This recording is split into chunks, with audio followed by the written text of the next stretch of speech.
회심 시리즈 두 번째 시간, 여러분 이렇게 정부가 허용해줘서 20%의 성도님들을, 이 좌석수 대비 20% 성도님들을 모시고 함께 예배할 수 있어서 기쁘게 생각합니다. 마스크 다 쓰셨으니까 우리 그래도 고개만 살짝 돌려서 인사 좀 나눴으면 좋겠습니다. 참 보고 싶었습니다. 인사하겠습니다. 감사합니다. 자, 이제 말씀 나누려고 하는데요. 오래전에 한 영국 청년이 아주 기막힌 장난을 쳐서 화제가 됐었던 때가 있었습니다. 그 어떤 한 청년이 영국 사회의 유명 인사들의 주소를 어떻게 알았는지 다 알아내서 그 유명 인사들에게 전보를 다 친 겁니다. 그리고 전보를 쳤는데 그 전보의 내용이 뭐냐면 모든 것이 다 들통났다. 도망쳐라. 이거였습니다. 여러분, 그때 그 다음날 어떤 일이 일어났는 줄 아십니까? 그 대단했던 유명인사들이 다 기겁을 하고 주랭랑을 쳤다는 얘기입니다. 제가 이 짧은 이야기를 들으면서 참 많은 생각을 하게 됐어요. 겉보기에는 덕망 있고 인기가 대단하고 멀쩡해 보여도 그 사람 속은 아무도 모른다는 거예요. 제 아무리 성인 군자가 있을지라도 그도 사람이기 때문에 숨기고 감추고 싶은 죄가 왜 없겠습니까? 그런데 사람들이 자신의 죄를 이렇게 철저히 감추어 두고 선한 사람인 것처럼 연기하며 주변 사람들과 가족들과 자기 자신을 속이는 사람들이 많다고 하는 거죠. 여러분, 이건 우리 한국 사회 상황을 봐도 쉽게 이해할 수 있습니다. 재작년이었던가요?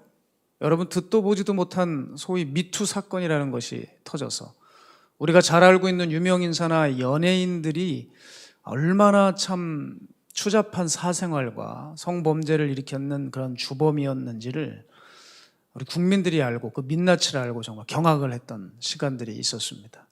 내가 그렇게 좋아했고 사모했던 사람들인데 알고 봤더니 이건 형편없는 도덕지수를 가지고 있었던 사람이었던 것이죠. 여러분, 우리는 이제 더 이상 그런 얘기를 듣고 싶어 하지 않습니다. 그런데 안타까운 현실이지만 아마 조금 또 지나게 되면 또 그런 사건들을 마주하면서 참 고통스러워하고 괴로워하는 시간을 우리는 보내야 될 것 같습니다. 최근에 한 기사를 제가 접하면서 참 이 사회가 걱정이 되었는데요. 요즘 많은 분들이 정인이 사건 때문에 국민 울분 증상을 앓고 계십니다. 그런데 그 사건이 터졌는데 또 최근 2달 전에 이 인천 땅에서 또 인천 서구 가자동에서 그 국공립 어린이집에서 5살 난 아이를 교사가 폭행을 하는 그 사실이 밝혀져서 충격을 더해주고 있지 않습니까? 제가 기사를 보고 난 후에 더욱 가슴이 아팠던 것은 그 폭행당하고 학대당했던 아이가 자폐증을 앓고 있는 아이였어요. 그 부모는 설마 자기 보육교사가, 우리 아이를 맡고 있는 그 담임교사가 그렇게 할 줄은 상상도 하지 못했습니다. 왜냐하면 그 아이랑 어머니가 함께 있으면 그 보육교사는 그렇게 아이를 반갑게 맞이해주고 정말 예뻐해주고 그렇게 따뜻한 성품을 가진 보육교사라는 것이 전혀 의심이 되지 않았기 때문이죠. 그런데 어느 날 그 어머니가 아이를 보는데 이상한 것을 한 가지 발견을 한 겁니다. 그냥 오늘도 내일도 앞으로도 계속 평안하게 그런 어린이집 생활을 할 거라고 생각했겠지만 이상한 것을 하나 발견했어요. 귓불에 멍자국을 발견한 겁니다. 그래서 이상해서 경찰에 신고를 하게 되고 알고 봤더니 교사의 폭행이 일어나게 되었던 거예요. CCTV를 다 돌려본 결과 1시간 40분 안에 무려 8번의 폭행과 학대가 있었다는 것이 다 밝혀졌어요. 그리고 교사 1명이 그렇게 아이를 폭행하는 것이 아니라 교사 3명이 아이들을 폭행하는 것이 CCTV에 고스란히 다 그 정황이 포착이 된 것입니다. 저는 이런 생각이 들었어요. 참 넘어갈 수 있는 일 같았죠. 네?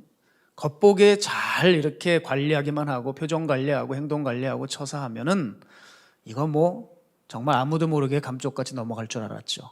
그러나 결국 그 잘 발견되지 않은 그 귓불에 작은 피멍이 하나 눈에 띄게 되면서 이 모든 사건과 정황이 발각되게 된 것입니다. 여러분, 저는 이런 말씀을 드리려고 하는 겁니다. 죄는 아무리 포장하고 애를 써도 숨길 수가 없어요. 어떤 것이 냄새가 나는데 그걸 근사한 포장지로 두루 만다고 해도 냄새가 안 나겠습니까? 죄는 냄새가 납니다.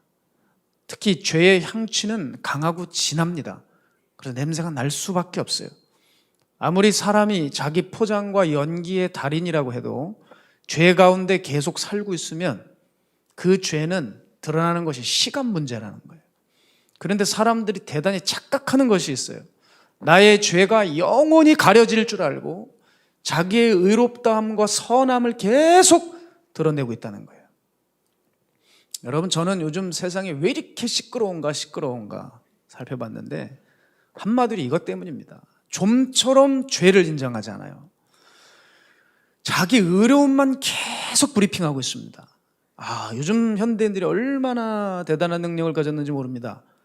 자기 죄를 그렇게 잘 꽁꽁 감추는 능력들을 가지고 있어요. 뉴스에 나오는 사람들 보세요. 대단하잖아요. 그렇게 많은 죄를 졌어도 그렇게 많은 죄를 감춰두고 있으면서도 시침에 뚝 떼고 연기하는 거 보세요.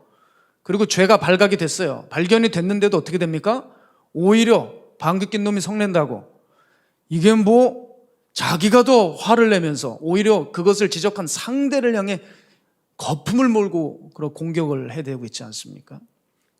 자기 죄가 만천하에 드러나도 상대의 흠을 잡으려고 하는 것이 이 세상 풍조예요. 자, 이렇게 자기 사랑에 대한 믿음이 투철한 세상입니다.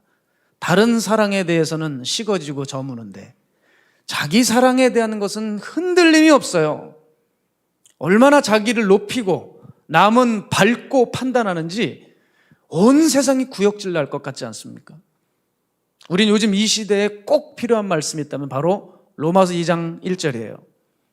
그러므로 남을 판단하는 사람아, 누구를 막론하고 네가 핑계하지 못할 것은 남을 판단하는 것으로 내가 너를 정죄함이니 판단하는 내가 같은 일을 행함이니라.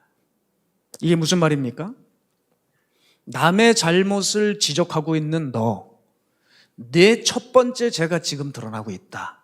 바로 남을 비판하고 심판하고 있는 죄 말이다. 바로 너의 그 죄로 인해 내가 스스로 죄인임을 증명하고 있는 꼴이다 라는 거예요. 너는 네가 지금 죄인을 취급하고 있는 그 사람과 똑같은 죄인에 불과하다는 것을 바울은 말해주고 있습니다. 사람들은 이렇게 자기가 죄인인지를 알지 못하고 참 남 얘기하는 걸 좋아해요. 걸핏하면 교회를 들여다보고 사람들을 관찰하고 목사가 왜 저러냐는 둥, 장로가 왜 저러냐는 둥, 권사가 저래도 되냐는 둥, 교회가 왜 저래 하는 이런 일들이 많아요. 그런 일을 가만히 살펴보면 그 말에 깔려있는 의미가 뭔지 아세요? 나는 그 사람보다 나아. 나는 저 사람들보다 괜찮아. 우리 교회는 저 교회보다 괜찮아. 여러분, 우리 교회가 다른 교회보다 훨씬 낫습니까? 그런 생각 가진 적이 없어요, 여러분. 그렇지 않습니다. 하나님 보시기에 이 교회를 평가해야 되는 거예요. 그런데 사람들은 자기가 저 죄에 짓지 않으면 나는 괜찮은 사람이라고 대단한 착각을 하죠. 그 사람은 자기 의에 빠진 사람입니다. 자신을 항상 옳게 보는 사람입니다. 자기 판단과 생각은 정확해서 틀림이 없는 거예요. 이 사람을 한마디로 규정해 드릴까요? 교만한 사람입니다. 한마디로 교만해서 자신은 돌아볼 수 없는 사람입니다. 이 사람들에게 지적이 들어오면 참지를 못합니다. 자신의 죄를 용납할 수 없는 사람입니다. 자신의 죄는 못 보고 있으면서 남의 죄는 유독 잘 보입니다. 제가 주변에 비판적인 사람들이 많아서 그분들을 경험해 보면서 제가 한 가지 분명한 특징 하나를 잡았어요. 뭔지 아십니까? 사람의 장점이 있어도 그 장점을 장점 있는 그대로 봐주질 않고 가만히 지켜보자고 하는 주장을 해요. 가만히 지켜보자. 왜? 시간이 지나면 결국 실수를 하게 될 텐데 그때 가서 그 사람에 대해서 정확한 평가를 내리라는 거예요. 너 저 사람 괜찮다고 영적이라고 하는 그런 결정을 좀 유보하라는 거예요. 제가 봤을 때 이 사람들은 마치 상대가 잘못을 저지르기만을 기다리고 있는 사람 같이 보여요. 그들은 자신이 옳다는 생각에 가득 차 있기 때문에 이렇게 남에게 냉정하고 가혹하게 행하는 것입니다. 여러분, 주님께서는 이들을 향해 뭐라고 말씀하셨습니까? 요한복음 9장 41절입니다. 예수께서 이르시되 너희가 맹인이 되었더라면, 이 말은 차라리 못 본다고 한다면 너희에게 죄가 없으려니와 본다고 하니 너희 죄가 그대로 있느니라. 이해되셨습니까? 내가 본다, 내가 뭘 안다, 내가 이걸 경험했다, 다 자기 의에 지금 빠져 있는 거예요. 자기 의에. 여러분, 지금 누군가가 여러분의 죄를 지적한다고 해보죠. 당신은 교만합니다. 당신은 자기 의에 빠져 있습니다. 당신은 남을 판단합니다. 당신은 자기 죄를 알지 못합니다. 여러분, 이럴 때 이러한 판단과 그러한 비판을, 지적을 여러분 기꺼이 받아들이실 준비가 되어 계십니까? 받아들일 수 있으시겠어요? 제가 몇 분 추려서 목양실로 제가 호출해도 되겠습니까? 정말 되겠습니까, 여러분? 우리가 잊지 말아야 할 것은 이 땅에서 누군가나 어떤 경로를 통해 얼른 자신의 죄를 알게 되는 것이 낫지, 후일에 하나님의 엄중한 심판대 앞에 가서 그 말을 들으면 너무 늦은 거예요. 그때는 돌이킬 수가 없다는 겁니다. 제가 여러분들께 간곡히 부탁드리는데, 자신의 죄를 하나님의 심판대 앞에 서서 바로 그날 거기서 깨닫는 일 없길 바랍니다. 그건 바꿀 수가 없어요. 여러분, 지옥 가야 됩니다. 차라리 여기서 가슴 아프고 힘들어도 여기서 내 죄를 깨닫고 고치고 다듬는 것이 훨씬 여러분에게 유익입니다. 고린도후서 5장 10절 보게 되면, 이는 우리가 다 반드시 그리스도의 심판대 앞에 나타나게 되어 각각 선악간에 그 몸으로 행한 것을 따라 받으려 함이라. 아멘. 따라서 여러분, 우리가 옳고 의롭다고 생각하는 자기 의를 버리고 오늘 진리의 말씀으로 나를 비춰보고, 나는 어떤 자인지, 난 어떻게 살아가야 될지, 내 삶은 주님이 뭐라 하실지를 깊이 고민해보고 깨닫고 돌이키는 것이 매우 현명합니다. 매우 현명해요. 아무리 강조해도 지나치지 않아요. 주님의 눈은 우리의 인생을 마치 펼쳐진 책과 같이 훤히 다 보고 계십니다. 이 주님의 이 심장과 폐부를 감찰하시는 이 눈 앞에서 감히 어떻게 우리가 우리의 결백을 말하고 주님 앞에서 우리의 선함을 증거하고 자랑할 수 있겠어요? 그럴 수가 없다는 거예요. 여러분, 이 주님이 정말 하나님이시라는 것을 믿는다면 어떻게 그 하나님의 처분 앞에서 우리가 너 이런 죄 있잖아, 너 이거 여기서 돌이켜야 되잖아, 너 회개해야 되잖아, 성령께서 여러분을 향해 책망하고 계실 때 어떻게 그 죄를 거부하고 고개를 절레절레 흔들리면서 나는 그런 사람이 아니라고 여러 가지 변명을 하며 궁색하게 떠들면서 돌이키지 않을 수가 있겠냐는 거예요. 마태복음 16장 15절 보시게 되면 예수께서 이르시되 너희는 사람 앞에서 스스로 옳다 하는 자들이나 너희 마음을 하나님께서 아시나니 사람 중에 높임을 받는 그것은 하나님 앞에 미움을 받는 것이니라. 너희 마음을 누가 아신다고요? 하나님께서 아신다. 여러분 마음을 여러분도 모르는 사람이 많아요. 알면서도 속이는 사람이 많아요. 가장 정확하게 아시는 분은 누굽니까? 하나님 한 분밖에 없어요. 그 하나님 앞에 철저히 자신을 낮추고 나오시길 바라요. 교회 안에서 보면 너무 교만한 사람들이 많아요. 뭐 경험하면 얼마나 경험을 했다고, 뭐 자기가 알면 얼마나 안다고, 훈련을 받으면 얼마나 훈련을 받았다고. 정말 훈련을 받으면 고개가 숙여져야죠. 섬길 줄 알아야죠. 지식이 양이 많다면 그 지식을 가지고 정말 주님의 때를 알아 적절하게 사용할 줄 알아야죠. 지식에 남발을 하고 따발총을 쏴대면서 무식한 사람들 투성이라 하고 이것도 모른다고 하고 저것도 모른다고 하고 지적질이나 해대고 하나님의 심판대 앞에서 그가 얼마나 큰 고통을 겪을지 여러분 아셔야 됩니다. 특히 예수님은 유대 땅을 거니시면서 유독 한 부류에게 이렇게 직격탄을 날리셨습니다. 그게 바로 종교 지도자들이었어요. 주님의 눈에는 뻔히 죄가 보이는데 자기들은 자꾸 죄가 아니라고 우기는 거예요. 오히려 스스로 나는 괜찮고 의로운 자라고 자처하고 있었단 말이에요. 어떻게 주님 앞에서 이렇게 행동할 수 있겠어요? 여러분, 이들은 자기를 최고로 여기는 눈먼 교만에 빠진 것입니다. 그래서 하나님의 아들이 자기 앞에 와서 말씀을 전하는데도 그를 십자가에 못 박을 생각을 하는 자들이에요.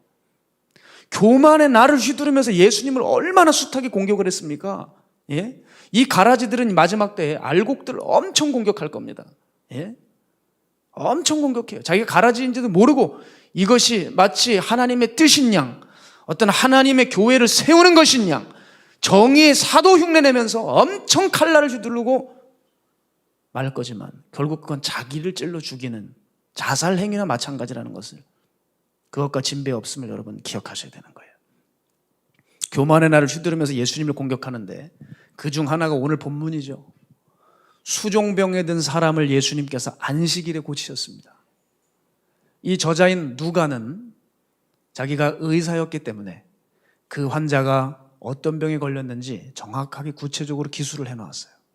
환자가 그냥 환자가 아니라 수종병에 들었다는 거예요. 수종병. 이것은 일명 고창병이라고도 불리는데, 이 병은요, 신체의 체액이 몸 밖으로 빠져나가야 되잖아요. 사람의 액체가 몸 밖으로 배출돼야 됩니다. 그렇죠? 그런데 이 신체의 체액이 몸 밖으로 나가질 못하고 비정상적으로 이 몸 안으로 유출이 되는 병이에요. 그래서 복부에 물이 차오르고 심장에도 신장에도 간과 장에도 계속 압박을 가하며 이 체액이 세포에 축적이 돼서 그만 몸이 붓는 병입니다. 그러니까 계속 체액이 여러분 몸에 축적이 되면 어떻게 되겠어요? 장기에 손상을 주겠죠. 심장 같은 경우는 어떻게 되냐, 나중에 이걸 감당하지 못하니까 멈춰버립니다. 그래서 죽는 병이에요. 여러분, 이 수종병 걸린 사람 얼마나 불쌍합니까? 이 사람들은 증상이 드러나요. 몸이 붓기를 시작합니다. 그 고통은 두말할 것도 없고 사람이 심리적으로 얼마나 위축이 되겠어요. 그렇죠? 지금 다리가 붓고 있는 거예요. 팔다리가 붓고 있는 거예요. 복수가 차오르는 거예요. 심리적으로 얼마나 두렵고 죽음의 공포의 그림자가 드리워지니까 이 사람이 어떻게 살아갈 수가 있겠어요? 여러분, 근데 이를 예수님께서 안식일에 고치셨다고요. 그런데 이 사건 때문에 바리새인들이 모여서 벌떼같이 공격을 하고 있는 거예요. 우리는 이 이야기를 두고 잠시 한번 고민하고 생각해 봐야 돼요. 저는 이게 안식일 논쟁, 소위 안식일을 두고 진정한 율법 정신이 뭔가 이것을 논하기 전에 그냥 우리가 상식적으로 생각해 보기를 원합니다. 상식적으로, 인간적으로. 여러분, 이 수종병 들린 사람 고쳐낸 것이 그렇게 잘못입니까? 근데 이게 잘못이래요. 사람이 얼마나 악한지를 보여주는 거 아닙니까? 종교라는 이름으로, 경전이라는 도구로 사람을 살릴 생각을 해야지 죽이려고 있는 거예요. 죽이는 거. 그 이유는 뭡니까? 안식일에는 일하면 안 된다는 이유로. 여러분, 이런 법이 어디 있어요? 이게 정말 맞는 법이라면 이건 악법 중에 악법이에요. 죽어가는 사람을 안식일에 고치지 말라고 한다면 그건 도대체 어느 나라 법입니까? 이게 상식적으로 말이 안 되는 얘기잖아요. 안식일 논쟁을 들어가기도 전에. 여러분, 교회가 가끔 이런 잘못을 저질러요. 교회에서 보면 자꾸 상식을 거스르고 믿음이라는 명분으로 비상식적인 일들을 자행합니다.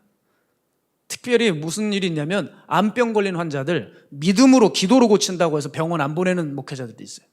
여러분, 제가 그래서 결국 그분 소천하셨습니다. 타이밍을 놓쳐서 암이 전이가 돼버려서. 하나님이 현대의학을 주셨어요. 저도 작년에 수술 3번 했습니다. 저는 믿음으로 고쳐야 되겠죠. 그러면 고쳐야 될 것은 병원의 도움을 받는 거예요. 좀 교회가 상식에서 벗어나는 일을 하지 말아야 된다는 거예요.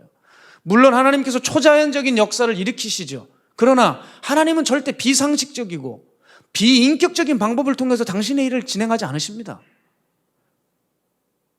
여러분, 이것을 기억하셔야 돼요.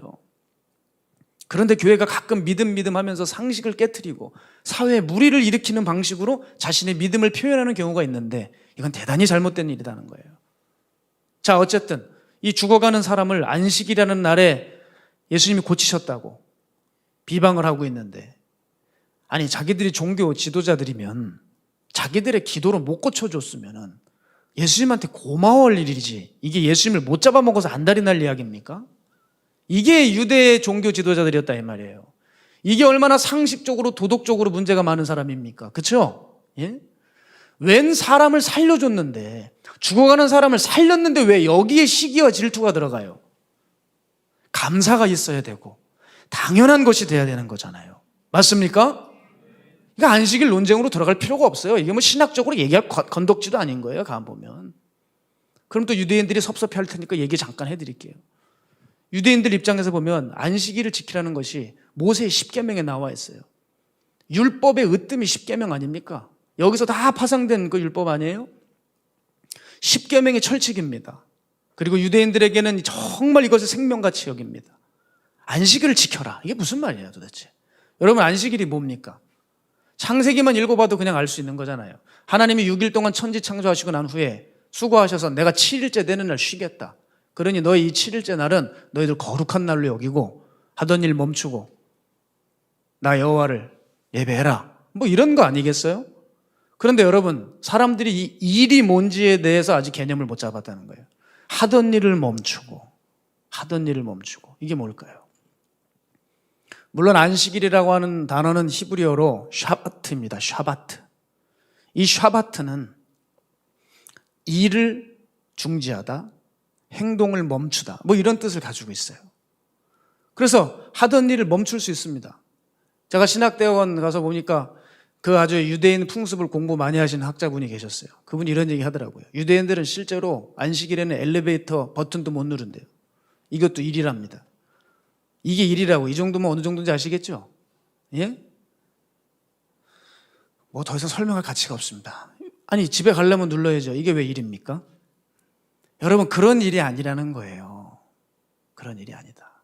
여기서 일이란 인간 중심적인 일을 멈추고 하나님 뜻에 합당한 일을 하라는 거 아니겠습니까? 안식일의 진정한 의미는 하나님이 너희를 위해 행한 것을 잘 기억해서 하나님의 뜻을 따르라는 것이지, 어떤 인간들의 올가 매는 그러한 법을 만들어 사람들을 옴싹달싹 못하게 하는 감옥으로 만들라는 얘기가 아니에요. 간단히 말해 안식일을 진정으로 의미하려면 이겁니다. 내가 인간들 너희들을 위해 없는 것도 있게 하지 않았냐. 즉 생명을 창조하고 봉사했다. 그러니 너희도 이 생명 창조 사역에 동참해라. 그러니 사람 살릴 일 있으면 살려야 돼요, 죽여야 돼요? 살려야죠. 생명 창조 사역에 동참하라고요. 하나님의 뜻에 합당한 일을 해나가라고요. 자기네들의 일을 그만두고 하나님을 예배하는 삶을 살라는 거 아니에요. 그런데 죽어가는 사람을 보고도 죽게 내버려 뒀다는 거죠. 왜? 안식일에 일하지 말라 그랬다고 그랬어. 이게 얼마나 어린애 같은 말이에요. 가만 보면 어린애들 기분 나빠요? 어린애도 안 그래. 어린애도 요즘 애들 얼마나 똑똑한데. 여러분 그러면 이 율법을 이들이 너무 사랑해서 율법을 정말 엄격하게 잘 지키기 위해서, 바리새들이 율법이 엄격한 자들 아닙니까? 자기 바리새 전통을 지키기 위해서 정말 죽어가는 사람을 그대로 내버려 두었을까요? 아니었다는 거예요. 아니었기 때문에 예수님이 질책하신 거예요. 그 마음의 중심을 예수님이 다 알고 계셨어요. 그들의 마음이 악한 까닭이었습니다. 예수님 뭐라고 말씀하시죠? 안식일에 내 아들이 우물에 빠지지 않았느냐? 그때 너 종들 불러서 난리 법석을 떨면서 그 아들 건져내지 않았냐? 그런 일이 있었던 거예요. 네가 그렇게 애지중지하는 그 소, 유대사회 당시 소가 얼마나 값비싼 재산입니까? 그 소가 우물에 빠지면 가진 방법을 동원해서라도 네 소는 우물에서 건져오지 않겠냐? 내가 여러 번 봤다는 거예요, 예수님이. 그런데 하물며 이 안식일에 지금 수종병에 걸려 죽어가고 있는 이 사람 살린 게 도대체 무슨 잘못이냐라고 얘기했을 때 그들은 아무 대답도 하지 못했다는 거예요. 이게 무슨 말입니까? 마음이 악한 거예요. 마음이 못돼 먹었다고요. 마음이 지옥에서 난 것으로 가득했다고요. 예수님은 겉은 종교로 율법으로 선한 척하고 있는 이들의 속마음이 얼마나 위선적이고 이중적이고 교만한지를 낱낱이 폭로하셨다는 거예요.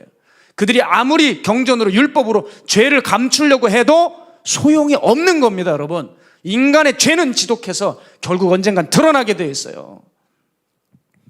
이들은 자기와 직접적인 관계가 된 경우에는 안식일이고 뭐고 물불 가리지 않고 뛰어다녔어요.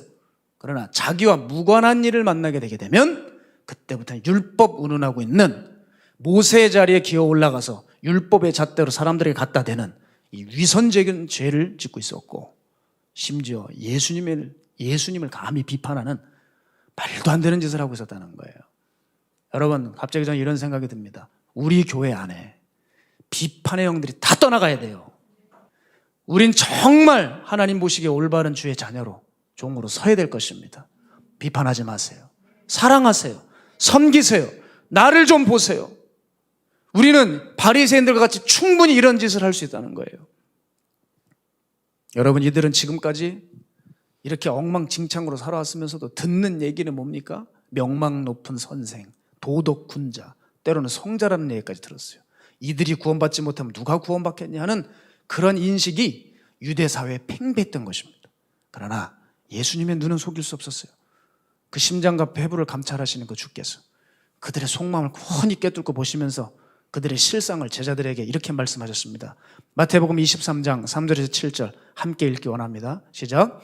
그러므로 무엇이든지 그들이 말하는 바는 행하고 지키되 그들이 하는 행위는 본받지 말라. 그들은 말만 하고 행하지 아니하며 또 무거운 짐을 묻고 사람의 어깨에 지우되 자기는 이것을 한 손가락으로도 움직이려 하지 아니하며 그들의 모든 행위를 사람에게 보이고자 하나니 곧 그 경문 띠를 넓게 하며 옷수를 길게 하고 잔치의 윗자리와 회당의 높은 자리와 시장에서 문안받는 것과 사람에게 랍비라 칭함을 받는 것을 좋아하느니라. 이들이 좋아하는 것이 뭡니까? 자기에게 유익이 되는 것은 다 좋아해요. 자기를 위한 것은 다 챙겨 먹는 자들이라 이거예요. 누가복음 16장 14절에 예수님이 분명히 이렇게 규정하셨습니다. 제가 읽어드리죠. 바리새인들은 돈을 좋아하는 자들이라.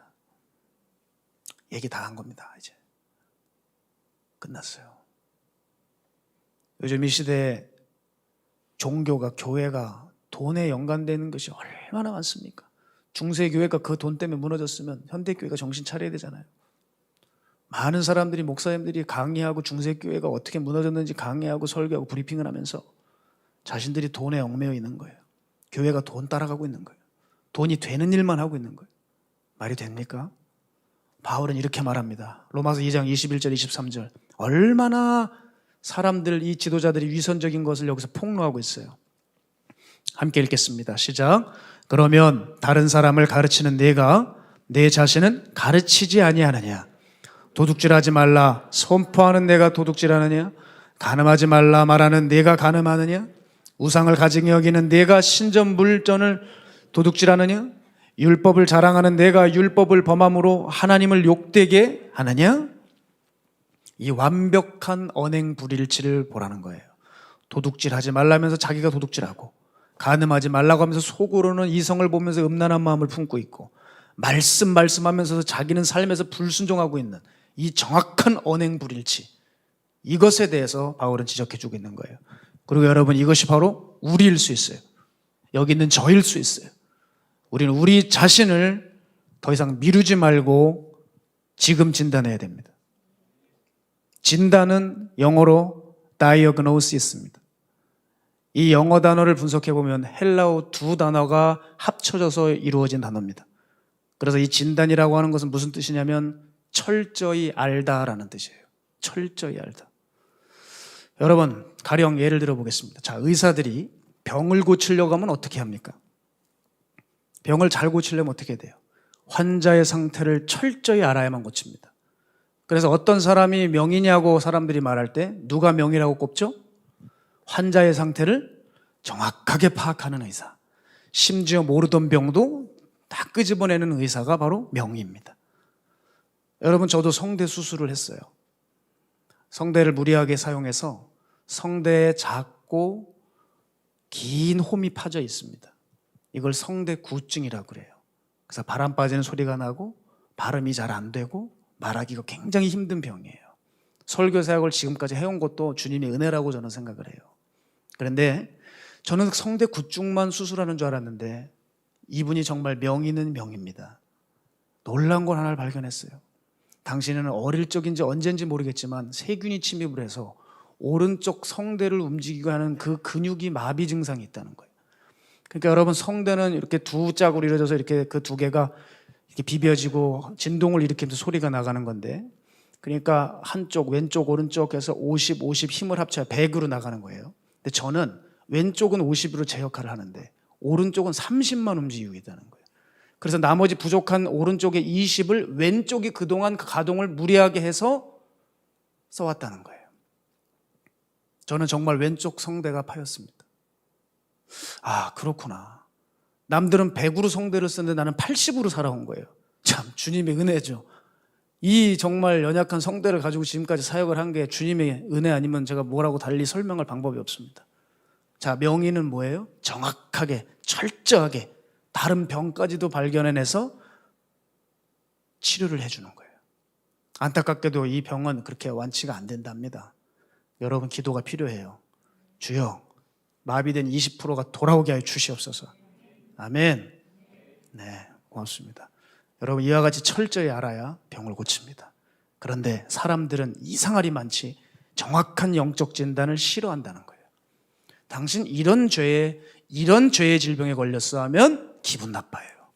병원은 어느 병원이 좋냐, 의사는 어느 의사가 명이냐 하면서 그렇게 찾아다니면서 속 시원하게 정확한 진단을 받고자 하면서 교회에 와서 정작 내 죄는 무엇이고 내 죄가 어느 정도까지 내 안에 있었고 어느 지경에 이르렀는지에 대해서는 알려하지 않습니다. 만일 말해주잖아요? 그만 말해라.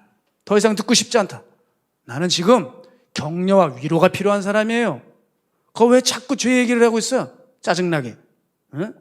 듣고 싶지 않다니까? 입을 열지 말라니까? 뭐 교회가 여기 하나밖에 없어요? 이 사람 목사의 자질이 없는 사람 같은데? 하면서 이제 목사의 됨됨이까지 논하는 거예요. 아니, 지금 죄를 회개하게 해서 천국 보내려고 해주는 선한 의도가 있는데 그렇지 않겠습니까? 여러분, 목회자가 무슨 뭐 성도를 막 죽이려고 막 죄를 얘기하겠어요? 그 사람은 목사하면 안 되죠. 그렇지 않아요? 할렐루야. 정상적인 목회자라면 그럴 수가 없죠. 내가 맡고 있는 양들을 천국으로 인도하기 위해서 죄를 설교하는 거지, 상대를 기죽이려고 죄를 설교하는 목사가 세상에 어디 있겠어요? 주님을 닮게 해드리려고, 주님께 연결해드리려고 하는 우리는 영혼의 중개업자들 아니에요. 주님 앞에 온전히 연결해드리려고 죄를 얘기하는 거 아니겠어요? 그 죄를 회개해야 천국 가기 때문에 죄를 설교하는 거잖아요. 사탄이 쥐고 있는 부분이 있으니 그걸 놔야, 사단의 손모가지를 잘라버려야 당신이 자유할 수 있기 때문에 그 죄를 지적하는 거잖아요. 아, 듣기 싫다는 거예요. 난 지금 격려와 위로가 필요하다. 평안을 줘라, 평안을. 코로나 시대에 웬 죄냐? 그래. 참, 부담스러운 얘기로 여기고 듣고 싶지 않은 것이죠.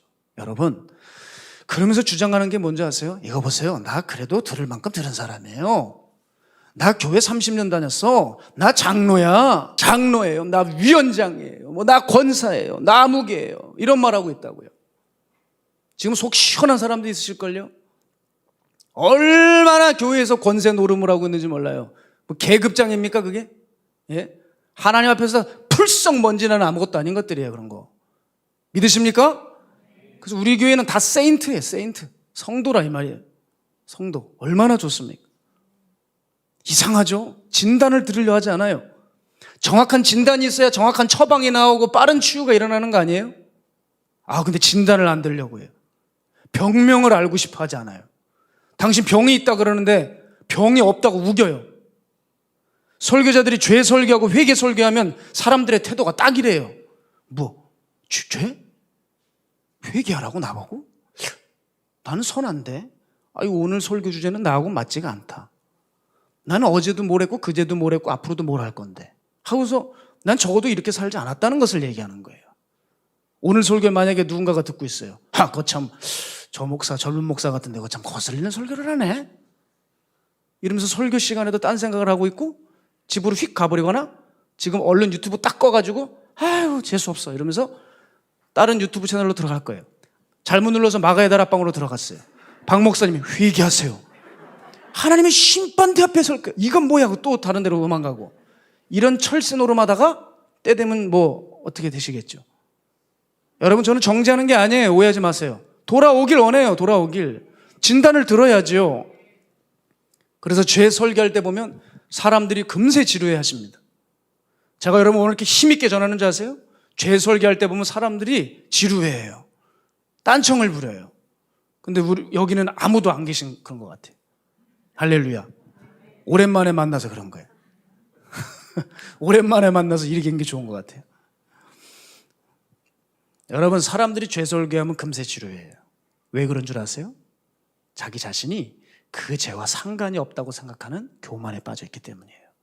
그리고 설교를 들으면서 자꾸 다른 사람 떠올려요. 아, 오늘 그 설교는 김 권사 들었어야 되는데, 이 집사 들었어야 되는데. 그래서 막 둘러봐요. 눈이 돌아가서 안 왔어. 왜 화났냐? 야, 참 피해간다. 꼭 들어야 되는데, 그 사람 꼭 들어야 되는 설교인데 마귀 역사네, 마귀 역사. 이러고 있다고요. 여러분, 자기가 들어야죠. 자기 보고 주님이 하시는 말씀이잖아요. 왜 이런 일들이 일어날까요? 교회 안에 죄를 경시하는 풍토가 있었기 때문입니다. 그러니 죄를 경시하기 때문에 진리가 외쳐지지 않죠. 그래서 진리가 외쳐지지 않는 참상이 지금 일어나고 있는 거예요. 첫 번째, 진리가 외쳐지지 않으면 그걸 의도한 것은 아닌데 죄를 조장하게 되어서 사회가 병들어 버립니다. 사회가 이렇게 병든 건 교회 강단 몫이라고 저는 감히 말씀드릴 것 같아요. 진리가 외쳐지지 않으면 두 번째 참상이 뭔지 아세요? 사람들이 죄와 의와 선과 악을 구분하는 기준이 모호해져요. 그래서 분별력을 상실해 버립니다. 사무엘상 1장을 보세요. 한나가 간절한 마음으로 성전에 와서 눈물로 주님 앞에 간구하는 진짜 최고의 기도를 주님 앞에 올려드리고 있는데, 진리와 동떨어졌던 엘리가 무슨 말을 해요? 저거 술 쳐가지고 성전에서 뭐 하는 짓이야? 하면서 책망을 했다는 거예요. 이게 얼마나 진리와 동떨어져 있으면, 진리를 모르면 분별력을 상실했냐 이 말이에요. 세 번째는요, 이중적이고 비판적인 종교인들을 계속 양산해낼 것입니다. 그래서 교회는 진리가 외쳐지지 않는 한 계속 시끌시끌할 겁니다. 사회는 계속 분열의 역사를 쓸 겁니다. 문제가 많이 있는 교회를 여러분 가보면 그 공통적인 특징이 죄와 회개의 설교, 천국 지옥 설교 안 하는 교회입니다. 여러분, 틀림없습니다. 그런 거 한 번도 한 적 없어요. 그저 건축해야 되기 때문에 기복주의적인 신앙을 가르치고 돈돈복복되는 교회들이 대부분입니다. 여러분, 이 시대는 진단이 필요한 때예요. 믿습니까? 확신이 들으세요? 진단이 필요한 때라고요. 근데 들으려 하지 않아요. 이게 딱 바리새인들이 그랬다는 거죠. 자기 의를 오히려 내세우고 예수님의 말씀을 허무맹랑한 소리로 여기고, 예수님이 인기를 몰고 다니니까 내 인기를 빼앗겼거든, 내 자리 빼앗긴 것 같거든. 그러니까 저를 죽이려고 계략을 꾸미기 시작한 거죠. 여러분, 지금 우리가 예수님 믿으면서도 이렇게 자기 사랑이 너무 심해서 자기를 진단하지 못하고 자기 의만 내세우고 있지는 않습니까? 저는 안타까운 일이지만 입만 열면 자기 자랑을 하는 사람들을 우연찮게 많이 봤습니다. 듣기가 괴로워요. 도대체 어쩜 저렇게 입만 열면 자기 자랑일까? 하나님이 이렇게 복을 줬다고 하는 얘기가 전혀 그게 복이 아닌데 복이라고 얘기합니다. 지금까지 어떻게 살아왔는지 삶은 정확히 다 무시를 하고 죽어가면서 성의 없이, 이 말을 기억하세요. 성의 없이. 예수님 몇 마디 중얼거렸다고 우리 아버지 우리 어머니 천국 갔다고 얘기하는 사람들이 한둘이 아닙니다. 여러분, 그렇게 받는 구원이라면 오늘 여러분이 여기 오실 필요가 없습니다. 저도 구태여 힘들게 설교 준비할 필요가 없겠습니다. 여러분, 무슨 믿음과 구원이 다 자기 생각에서 비롯되고 있어요. 예? 내 생각에 믿음이 있는 것 같은 믿음이 있는 건가요? 내 생각에 구원받았다고 생각하면 구원을 따놓은 당상인가요? 이게 구원 받은 거예요, 우리가? 여러분, 이렇게 생각하는 사람들은 분명한 명분을 가지고 있습니다. 왜냐하면 이들은 초신자들이 아니에요. 이렇게 말하는 사람들은 초신자들이 아닙니다. 이게 무서운 거예요. 교회는 다녔어요. 예배는 빠진 적이 없어요. 이것저것 배우고 들은 경험들이 너무 많아요. 교회 안에서도 칭찬 들을 만한 성과가 있어요. 근데 문제는 뭐냐? 모든 자기 영혼의 열매의 결정과 판단은 성경이 아니라 자기 신념에서 나온다는 겁니다. 이게 무섭다는 거예요, 여러분. 제가 성경을 연구하면서 정말 놀라운 것은 예수님의 대적자들은 신앙을 모르는 사람들이 아닙니다. 불신자들이 아니라 성경을 안다고 하는 사람들입니다. 여러분, 이 시대의 진리를 회방하는 것은 세상 믿지 않는 불신자들이 아닐 겁니다. 오랫동안 교회에서 직분자 노릇하고 어떤 유명한 교회의 유명세를 가지고 있는 목사들이 오히려 예수님의 진리를 공격할 수 있다는 사실을 기억하셔야 됩니다. 여러분, 죄인의 대명사인 세리와 창기들이 예수님과 다퉜습니까? 그러지 않았습니다. 오히려 그들은 예수님과 상관도 없고 성경 한번 본 적도 없는 그들은 예수님 말씀 한 번 듣고 그 앞에서 그대로 꼬꾸러져 회개하며 주 앞에 돌아왔습니다. 그런데 문제는 내가 믿고 내가 성경을 안다고 하는 자들이 문제였어요. 이들은 영락없이 예수님의 말씀에 도전장을 내밀었고 예수님의 말씀을 받지 못하고 말씀을 부정하고 다툼을 일으키는 자들이었습니다. 그들은 너무 교만해서 예수님의 신성을 인정할 수 없었고 그들은 너무 욕심이 가득 차서 예수님의 인기를 간과할 수 없었습니다. 왜냐? 그들 자신이 엘리트거든요. 내가 선택받은 자고 내가 하나님의 사람이고 내가 경건한 자라고 하니 내가 대접을 받아야 되는데 왜 알지도 못하는 자가 대접을 받고 있거든요. 그러게 여러분, 이 바리새이들이 어떤 짓을 했어요? 창기와 세리들을 얼마나 무시하고 그들을 무시하면서 자기가 어떤 존재적인 우월감을 가지고 자랑했습니다. 그것이 예수님께서 그대로 보여주시죠. 바리새와 세리가 둘이 사람이 동시에 성전에 올라가 기도를 합니다. 그때 세리가 어떻게 기도합니까? 세리는 감히 하늘을 쳐다도 보지도 못하고 가슴을 치면서 주여 나는 죄인이로소이다 하고 있는데 바리새가 어떻게 합니까? 세리가 옆에 있는 걸 알고 성경은 정확히 기록해놨어요. 따로 떨어져 서서 기도했다. 떨어져 서서 기도했다. 나는 저것들과 함께 할 수 없어. 떨어져서 기도했어요. 그래서 뭐라고 합니까? 내가 1회 동안에, 내가 한 주 동안에 2번 금식합니다. 11조 빠진 적이 없습니다. 주여, 내가 저 세리와 같지 아니함을 감사하나이다. 이따구로 기도했다고요. 이렇게 기도했다고요.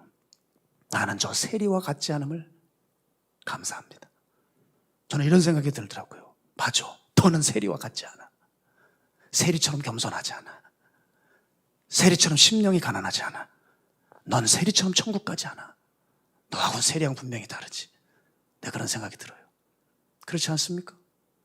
바리새인은 자신을 의롭다고 여겼지만 주님은 최종적으로 어떻게 평가하셨어요? 누가복음 18장 14절입니다. 이것이 우리의 말씀으로 받아야 될 줄로 믿습니다. 함께 읽겠습니다. 시작. 내가 너희에게 이르노니 이에 저 바리새인이 아니고 이 사람이 의롭다 하심을 받고 그의 집으로 내려갔느니라. 무릇 자기를 높이는 자는 낮아지고 자기를 낮추는 자는 높아지리라 하시니라. 아멘. 의롭다 하심을 받은 사람은 스스로 의롭다 여긴 바리새인이 아니라 스스로 죄인이라고 회개했던 세리였습니다. 바로 그 세리가 구원을 받았다고 주님께서 선언하셨습니다. 여러분, 무엇을 깨닫고 계십니까? 우린 자신을 높이고 영적으로 그럴싸하게 분장하고 꾸며놓은 이 종교적인 가면, 허울들 다 뜯어버리고 소위 영적 갑질을 당장 그만둬야 됩니다. 내가 어떤 사역을 했고 내가 어떤 직분을 받았고 예전에 내 체험이 어땠고 내 은사가 어땠고 내가 어떤 유명 목사를 알고 있고 주님 앞에서 다 쓰레기 더미입니다. 여러분, 주님 앞에 단 한 번도 사랑의 고백 마음 드려본 적 없다면 여러분, 이것은 아무런 의미가 없는 것입니다. 되먹지도 않았는데 된 줄 아는 나의 이 신앙과 삶을 주님 앞에서 오늘 철저하게 죄 씻음 받고 용서받아야 돼요. 그것 없이 교회 둘러보면서 비판하고 판단하고 교만 가운데 계속 살아간다면 여러분이 그 했던 말로 정죄함을 당하고 지옥 가야 됩니다. 여러분, 이건 사실입니다. 예수님께서 바리새에 대해서 뭐라고 말씀하셨습니까? 마태복음 23장 13절 시작. 화 있을진저 외식하는 서기관들과 바리새인들이여, 너희는 천국 문을 사람들 앞에서 닫고 너희도 들어가지 않고 들어가려 하는 자도 들어가지 못하게 하는도다. 마태복음 23장 33절 뱀들아 독사의 새끼들아 너희가 어떻게 지옥의 판결을 피하겠느냐. 여러분, 기억하세요. 외형적인 경건은 그래서 경건이 아닙니다. 그것은 심판의 제목일 뿐입니다. 외형적 경건은 거듭나지 못한 교회들이 만들어낸 기형적 신앙의 모습일 뿐입니다. 기형적 신앙의 모습이에요. 철저히 남에게 보이기 위한 선행, 신앙, 기도, 경건, 이런 것들은 다 심판의 불 앞에 아무런 힘도 못 쓰고 쓰러져 가는 것들입니다. 바리새인들은 자신들이 경건하다고 하면서 가난하고 헐벗고 병중에 있는 사람을 도울 생각을 하지 못했어요. 자기가 경건하다고 하면서 따뜻한 동정심 하나 갖지 못하는 사람들이 여러분 주변에 있을 겁니다. 그게 무슨 경건이고 그게 무슨 믿음입니까? 성경은 말하고 있지만 속은 완고하고 교만한 사람들이 있어요. 수종병 걸려 몸이 부풀어 오르는 이 사람을 보면서 이 바리새인들은 어떻게 처사했을지 여러분 뻔합니다. 경전이나 대충 읊어주고 이 사람 들어갈 무덤이나 무덤자리나 알아봐주고 하는 이런 자들이었을 겁니다. 그러나 예수님은 그리하지 않으셨어요. 직접 당신의 권능으로 신유의 능력으로 고쳐주셨어요. 그리고 그를 질병에서 자유케 해주셨습니다. 그때 항해합니다. 이 바리새들은. 도대체 이들은 정체가 뭘까요? 따라서 외형적 경건은 경건이 아닙니다. 우리가 절대 겉으로 내 지르는 구호나 외침으로 사역을 한다고 해서 내가 경건하고 내가 거룩해졌다고 하는 것 큰 오산입니다. 거듭난 사람만이 경건할 수 있습니다. 진정한 경건은 겉이 아니라 내면에서 나옵니다. 야고보서 1장 26절 27절 중요한 말씀입니다. 함께 읽겠습니다. 시작. 누구든지 스스로 경건하다 생각하며 자기 혀를 재갈 물리지 아니하고 자기 마음을 속이면 이 사람의 경건은 헛것이라. 하나님 아버지 앞에서 정결하고 더러움이 없는 경건은 곧 고아와 과부를 그 환난 중에 돌보고 또 자기를 지켜 새 속에 물들지 아니하는 그것이니라. 아멘. 여러분, 내가 새 속에 때묻지 않고 나를 거룩하게 하고 주변의 어려운 이웃을 향해 사랑의 손길을 내미는 것이 귀찮고 성가시고 부담스러운 일이고 꼭 이번 주에 해야 되는 것이냐고 여러분 말하고 있지 않나요? 그게 무슨 우리 안에 경건이 있는 모습이겠습니까? 경건의 모양은 얼마든지 흉내낼 수 있지만 그 능력은 여러분 흉내낼 수가 없는 거거든요. 경건한 사람은 사람을 불쌍히 여길 줄 압니다. 긍휼한 마음이 있습니다. 경건한 사람은 겸손합니다. 경건한 사람은 화평케 합니다. 경건한 사람은 나를 위해서 사는 것 아니라 남을 위해 자신을 희생할 줄 아는 사람입니다. 그러니 수종병 들린 영혼 앞에서 바리새인들이 보여줬던 행동은 자기가 얼마나 죄인인지를 스스로 증명해 주는 꼴입니다. 그런데도 자기의 죄를 깨닫지 못하고 자기는 여전히 거룩하게 살아가고 있는 것이죠. 그러나 결정적으로 이 사건 앞에 그들이 딱 걸려서 발각이 돼버린 거예요. 여러분, 그들은 율법을 앞세운 거짓 짝퉁이었습니다. 예수님께서 우리에게 던지시는 중요한 말씀이 있습니다. 여러분 잘 기억하셔야 됩니다. 마태복음 23장 23절입니다. 시작. 화 있을진즉 외식하는 서기관들과 바리새인들이여 너희가 박하와 회당과 근처에 11조는 들이되 율법에 더 중한 바 정의와 긍휼과 믿음은 버렸도다. 그러나 이것도 행하고 저것도 버리지 말아야 할지니라. 아멘. 율법이 무엇이 더 중요한지, 율법 중에 무엇이 더 무게 있는지, 무엇을 더 엄격하게 행해야 되는지 알지도 못하면서 그들은 정작 아는 채 하는 무지한 자들이었습니다. 여러분, 정말 어리석은 사람들은요, 신앙의 말씀들을 한 구절도 살지도 않고 자꾸 신앙 흉내내면서 나 이런 거 했다고 홍보하고 다니는 사람이에요. 여러분, 그런 가면 무도회를 언제까지 하실 생각입니까? 여러분, 당장 그만둬야 됩니다. 그 사람이 나일 수 있어요. 이제 하나님 앞에 살아가세요. 지난주 말씀드렸죠? 하나님의 말씀을 다른 사람에게 비추지 말고 내 가장 냄새나는 이중적이고 위선적인 것들에 갖다가 그 말씀의 레이저를 갖다 조사하세요.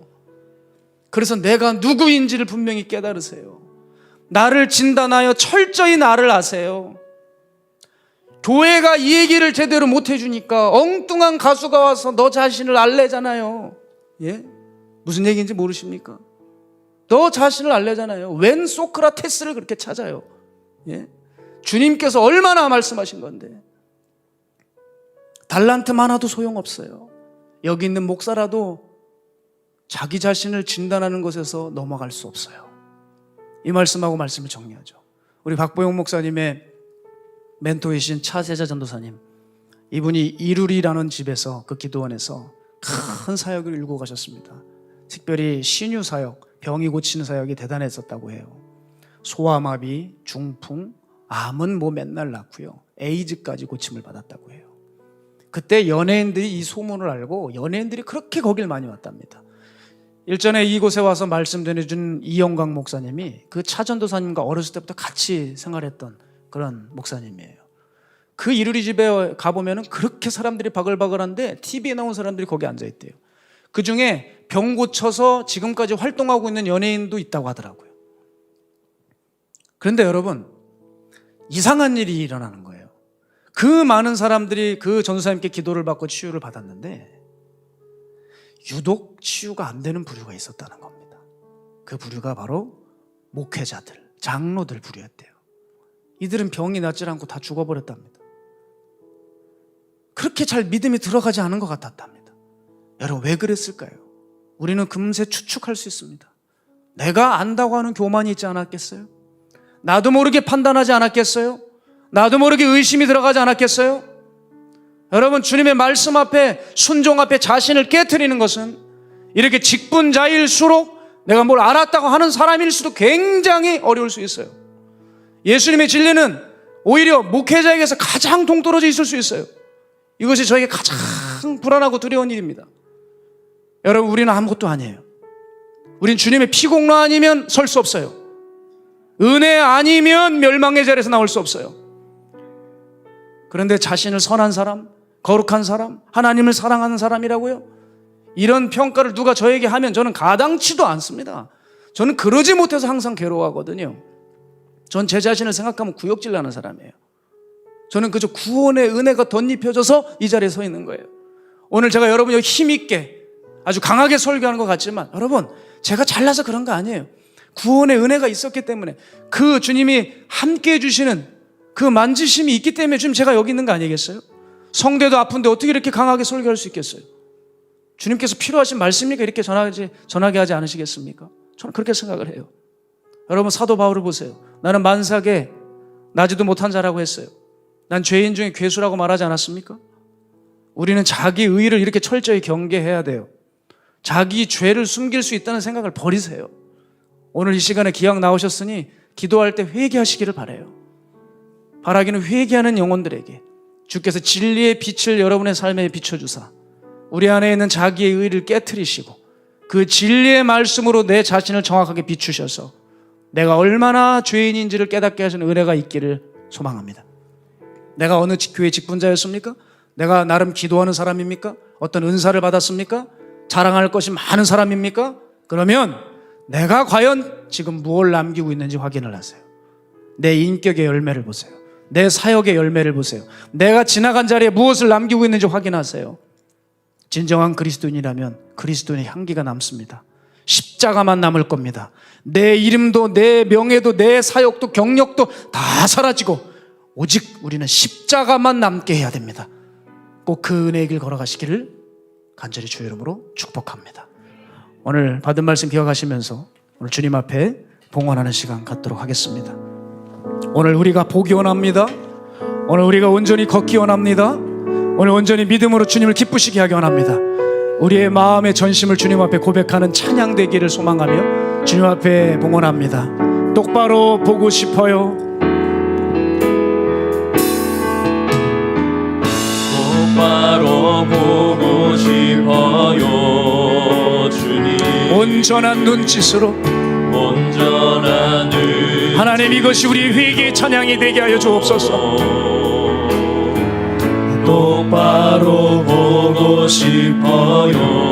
곁는질 하긴 싫어요.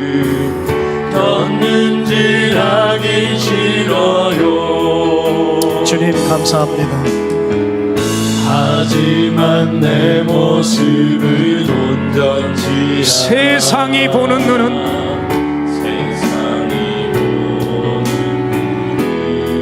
마치 날 죄인처럼 마치 날 죄인처럼 멀리하여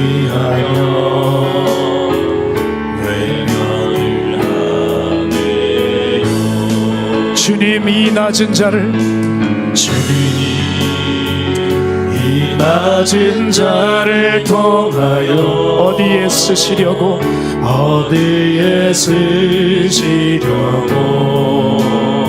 주님, 이렇게 깨어지고 상한 마음으로 주님 앞에 서기를 원합니다. 날 살려주신 주님의 은혜 감사하며 오늘 나의 삶을 교만의 자리가 아니라 더욱 낮아진 겸손의 자리로 나가기 원합니다. 사모하는 이 마음뿐, 사모하는 이 마음뿐 이 생명도 달라지며 십자가에 놓겠으니 허울 뿐인 육신 속에 참빛을 심게하지 가식 뿌린 세상 속에 가식 뿌린 세상 속에